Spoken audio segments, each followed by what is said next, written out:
Welcome back guys, new video में। आज अपन करेंगे क्या, एजाइल के अंदर क्रिएटिंग द रिलीज प्लान। तो अपन क्या समझेंगे रिलीज प्लान को, जहाँ पे अपन रिलीज प्लानिंग के अंदर एजाइल का एक फ्रेमवर्क है अपना स्क्रम, है ना। स्क्रम के अंदर की रिलीज प्लानिंग भी समझेंगे वन बाय वन टॉपिक्स करके। तो सबसे पहले अपन देखते हैं रिलीज प्लानिंग क्या है ना, और इसकी ज़रूरत क्यों पड़ी, है ना। The foundation of a successful project is a well-laid plan। मतलब कि एक सक्सेसफुल प्रोजेक्ट का जो सक्सेस फाउंडेशन होता है वो वेल लेड प्लान होता है। प्लानिंग बहुत ज़रूरी है। An agile release plan acts as an project map providing context and direction on product goals. मतलब कि एजाइल प्रोजेक्ट जो प्लान्स होता है रिलीज प्लान, वो एक्ट करता है किसकी तरह, प्रोजेक्ट की मैप की तरह, है ना। प्रोवाइड क्या करता है, कॉन्टेक्स्ट ऑफ डायरेक्शन, मतलब ये डायरेक्शन देता है प्रोजेक्ट के गोल्स की तरफ कि क्या बनेगा। Vision and expectations, goals, visions and expectations, मतलब कि यहाँ तक पहुँचाने का एक मैप है ना। अब according to a report published by PMI, the most common factor what the most common factor in project failure was a lack of clearly defined goals। मतलब कि PMI की एक रिपोर्ट ने मतलब ऐसा बताया है कि सबसे ज़्यादा फेलियर प्रोजेक्ट जो होते हैं उनका मेन कारण क्या होता है कि क्लियरली डिफाइंड गोल नहीं होता, है ना। For product managers nailing the planning stage is crucial. इसलिए प्रोजेक्ट मैनेजर प्लानिंग को बहुत क्रूशियल मानते हैं, है ना। अब what is agile release planning, तो एग्जैक्टली एजाइल रिलीज प्लानिंग क्या है ये देख लेते हैं। अभी तो अपन ने देखा कि क्यों ज़रूरी है ना। अपन देखते हैं है क्या agile release planning. Agile release planning is an approach to product management that into account the intangible and flexible nature of software development। As part of this approach, teams plan iterative sprint across incremental, मतलब कि incremental release। इसका मतलब क्या है, इसका मतलब ये है कि एजाइल रिलीज प्लानिंग एक क्या है, अप्रोच है किसकी, प्रोजेक्ट मैनेजमेंट की, that takes into account intangible flexible nature, जो कि जिसका नेचर क्या होता है, बहुत फ्लेक्सिबल होता है ना। और क्या फ्लेक्सिबल होता है जिसके कारण ये क्या करता है, iterative sprint cross the incremental release. तो आइट्रेटिव स्प्रिंट्स बनाते हैं। आइट्रेटिव स्प्रिंट्स अपन किसको बोल सकते हैं, स्प्रिंट्स तो अपन देख ही चुके हैं स्क्रम वाले वीडियो में कि स्प्रिंट क्या होती है। उन्हीं स्प्रिंट्स को पूरा करने के लिए क्या रहता है, आइट्रेशन रहती है। अब एक स्प्रिंट है ना, स्प्रिंट के अंदर वर्क फीचर है, ये पूरा हुआ, अब वापस से इसको आइट्रेट करेंगे, इसको फिर पूरा करेंगे, मतलब कि और ज़्यादा अच्छे से करेंगे, फिर और ज़्यादा अच्छे से ये चीज़ें चलती रहती हैं और इसको एक परफेक्शन तक पहुंचाया जाता है। और ये सब चेंज होती रहती है नीड्स के मुताबिक, ठीक है। अब अपन क्या करते हैं देख लेते हैं क्या, create an agile release plan for scrum. Scrum है ना, स्क्रम के अंदर एजाइल रिलीज प्लान अपन देखने वाले हैं। स्क्रम अपना क्या था, ये एक वो है एजाइल का फ्रेमवर्क है स्क्रम, जिसमें अपन वो प्रोजेक्ट डेवलपमेंट करते हैं, एजाइल प्रोजेक्ट, है ना। तो इसके अंदर रिलीज प्लानिंग कैसे होती है ना, ये समझ लेते हैं।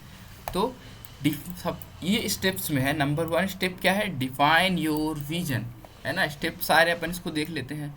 तो one of the most important steps in the planning process is defining the vision। सबसे मोस्ट इम्पॉर्टेंट जो क्या है अपना स्टेप क्या है इसमें से, प्लानिंग प्रोसेस, किसकी planning process, defining the vision, vision को डिफाइन करने की, फॉर योर प्रोडक्ट, आपने प्रोडक्ट के लिए।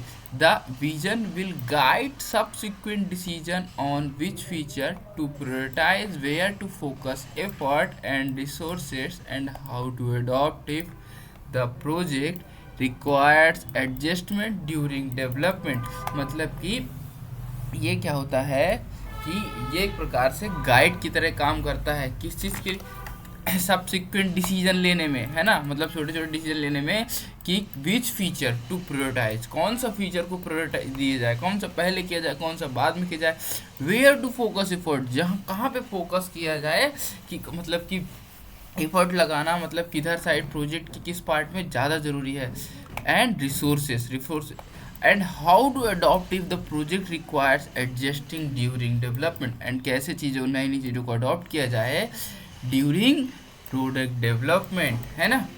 अब रैंक द प्रोडक्ट बैकलॉग अपना दूसरा नंबर स्टेप है ना, इसको देख लेते हैं अपन। Next you will need to review, है ना, पहला तो स्टेप कर लिया, अब उसके बाद next you will need to review your product backlog, मतलब आपको रिव्यू करने की ज़रूरत है प्रोडक्ट बैकलॉग की, है ना। प्रोडक्ट बैकलॉग जहाँ पे डिसाइड होता है, एंड रैंक द फीचर्स, वहाँ पे क्या रहते हैं, फीचर्स रहते हैं, फीचर्स को रैंक करते हैं, है ना।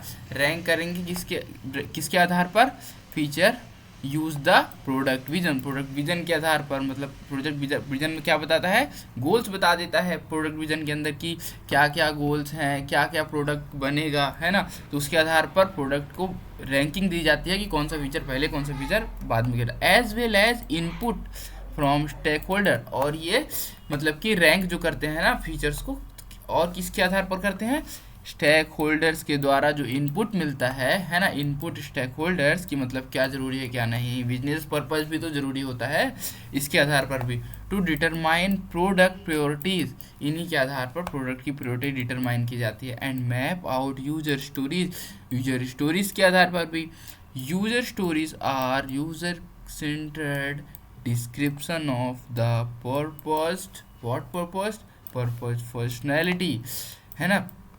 कुछ नहीं, यूजर स्टोरीज बस एक प्रकार का क्या है वो डिस्क्रिप्शन टाइप का है कि जो फंक्शनैलिटी उन्हें चाहिए, है ना। अब अपन थर्ड स्टेप पे आ जाते हैं। थर्ड स्टेप क्या है, होल्ड रिलीज प्लानिंग मीटिंग, है ना। Once the overall product vision and release map are outlined, है ना, एक बार जब सारा ये ओवरऑल प्रोडक्ट विजन और रिलीज प्लानिंग आउटलाइन हो जाएगा, है ना, तो it's time to gather all stakeholders together, मतलब ये समय होगा जब सारे स्टेक होल्डर्स को इकट्ठा किया जाए इन अ स्क्रम रिलीज है ना, इन a scrum release planning meeting, है ना। स्क्रम रिलीज प्लानिंग मीटिंग में अपन सारे स्टेक होल्डर्स को क्या करेंगे, फिर इकट्ठा करेंगे। इकट्ठा करने के बाद meeting to review the proposed plan, review करने के लिए प्रपोज्ड प्लान को, है ना, मीटिंग इकट्ठा करके क्या करेंगे, रिव्यू करवाएंगे प्रोपोज्ड प्लान को, ऐड टू और edit the plan as needed, या फिर उस प्लान को ऐड किया जाए या फिर एडिट प्लान को एडिट किया जाए जिस प्रकार की ज़रूरत है उसके हिसाब से, and align on the product deliverables, मतलब कि और प्रोडक्ट को अलाइन करे डिलीवरेबल वे में, ठीक है। This step ensure everyone is on the same page regarding strategy and collaboration before diving into the product, मतलब ये चीज़ स्टेप जो रहता है इंश्योर करता है इस बात को कि सारे लोग एक ही चीज़ में काम कर रहे हैं, एक ही गोल पे, है ना। ये चीज़ क्या करता है, ये इसीलिए अपन मतलब ये स्ट्रेटजी जो रहता है ना कोलैबोरेशन करके किया जाता है ना, किसके, before diving into the project में घुसने से पहले। अब स्टेप 4 में आ जाते हैं, finalise and share product release calendar. अब ये क्या होता है ये देख लेते हैं। Following the plan meeting finalise details, है ना, प्लान और प्लानिंग मीटिंग जो अपन किए उसमें तो फाइनलाइज क्या करेंगे, डिटेल्स, है ना। मेक एनी लास्ट एडजस्टमेंट, मतलब वहाँ पे अपन कोई लास्ट एडजस्टमेंट, आखिरी बार जो एडजस्टमेंट होता है किसी प्रोजेक्ट में एक फीचर को बनाने में, उसमें अपन वो डिसाइड करेंगे, and then share the product release, उसके बाद हम प्रोडक्ट की रिलीज को प्रोडक्ट रिलीज कैलेंडर को शेयर करेंगे। Then share the product release calendar किसके साथ, विथ ऑल स्टेक होल्डर्स, सारे स्टेक होल्डर्स को।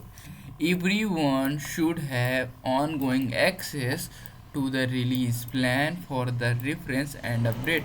सारे स्टेक होल्डर्स के पास एक्सेस होगा किसका, release plan for reference and updates, नए अपडेट्स का। The scrum release plan will help the team stay focused on the right task at the right time. मतलब कि यहाँ पे अपन टाइम लिख लेते हैं, आई फॉरगॉट टू ऐड, ठीक है। तो सारे जो ये लोग रहते हैं ये मेनली उसमें क्या कहते हैं, फोकस्ड रहते हैं किसी पे, सही समय पे सही काम करने के लिए। इस प्रकार ये सारी चीज़ें अच्छे से मतलब मैनेज तरीके से कंप्लीट होती हैं, है ना। अब अपन ने क्या पढ़ा, अभी अपन ने पढ़ा रिलीज प्लान, है ना, क्रिएट एंड रिलीज प्लान किसका, स्क्रम का पढ़ लिया, है ना। तो स्क्रम में अपन ने ये चीज़ देख लिया, एजाइल का फ्रेमवर्क, स्क्रम रिलीज प्लान अपन मतलब किसी का भी यहाँ पे पढ़ सकते थे, मतलब स्ट्रीम प्लानिंग का भी देख सकते थे। तो अपन ने किसका देखा, स्क्रम का देखा, जो बेस्ट वे था पढ़ने का। तो आज के लिए इतना ही गाइस, तो थैंक यू फॉर वॉच।